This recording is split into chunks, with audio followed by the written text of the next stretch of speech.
이번 시간은 비유동 자산에 대한 분개 연습을 해보도록 할게요. 첫 번째 문제 보시면 매장 건물을 신축하기 위해 토지를 취득했다.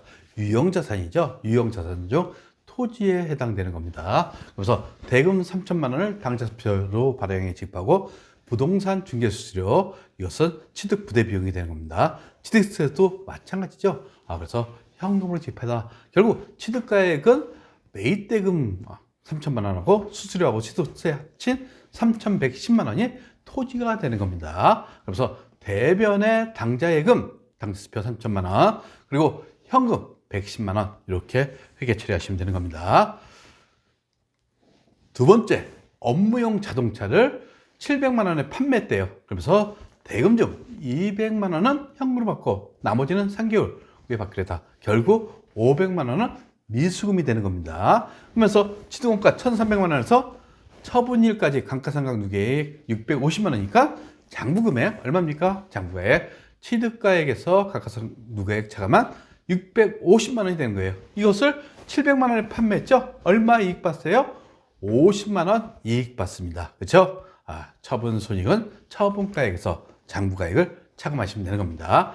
그러면 차량 광고 1,300만 원 취득가액을 다 날리시죠? 감가상각 누계액도 다 날립니다. 그렇죠? 그리고 우리 현금은 200만 원 받고 나머지 500만 원은 3개월 후에 받기로 했다. 그러니까 미수금이 되는 겁니다. 그리고 대변의 유형자산 처분이익 50만 원 이렇게 회계 처리하시면 되겠습니다.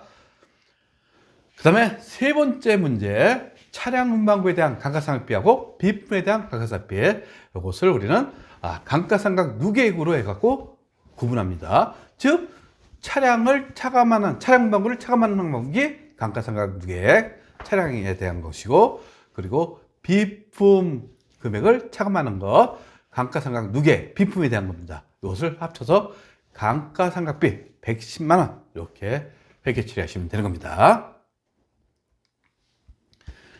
다섯 번째, 영업용 승용차 1,000만 원에 구입하고 대금 중 100만 원은 당좌수표를 발행해 지급했다고 그랬죠. 그래서 잔액은 12개월 활부로 지급하기로 했다. 결국 외상으로 했다는 얘기입니다. 활부로 했으니까 미지급 하시면 되는 거죠. 따라서 차변에 차량 운반구 1,000만 원, 당좌수표 100만 원은 발행했죠. 그러니까 대변에 자산의 감소, 당좌액은 100만 원, 그리고 미지급금 900만 원, 12개월 활부로 되어 있죠. 그러니까 매월 단위로 해갖고 100만 원씩 12개월 활부니까 900만 원 나누기 12개월 하시면 되겠네요. 매년 그것을 미지급 떨고 대변에 현금 줬으면 현금 이렇게 하시면 되겠죠. 그래서 상거래 이외 채무니까 미지급금을 한 겁니다. 그 다음에 일곱 번째, 기아 상사에 700만 원에 매각했대요. 차량 운반구를. 그러면서 현금을 받았다. 단 감가상각비는 계산하지 않는다. 원래 처분 전까지 감가상각비를 계산하고 감가상각 누계액을 계산하셔야 됩니다. 그런데 우리 단기 감가상각비는 고려하지 않는다고 됐으니까 지금 취득가액하고 감가상각 누계액 했죠. 장부가액은 얼마? 750만 원이 된 거예요. 근데 얼마? 780만 원의 처분가액이 됐어요. 얼마 이익 받습니까? 30만 원 이익 받죠. 따라서 처분 손익은 30만 원 이익입니다. 따라서 대변의 차량 운반구 1,500만 원, 동시에 감가상각 누계 750만 원 날리시고 현금 780만 원 받았어요. 그래서 대변에 30만 원 유형자산 처분 이익으로 회계 처리하시면 됩니다. 그 다음에 만기가 2년 후인 6월 30일 정기적금에 100만 원을 예금하기 위해서 보통예금에서 이체했다. 만기가 2년 후니까 이것은 비유동자산 중에서 투자자산이 되는 거죠. 장기 금융상품이 되는 겁니다. 그러면서 대변에 우리 100만 원 이렇게 했죠. 그러면서 차변에 이것을 우리 K랩이나 더전 프로그램에는 장기성 예금이라는 게 있어요. 이걸 선택하시면 되는 거예요. 장기성 예금, 비유동 자산이겠죠.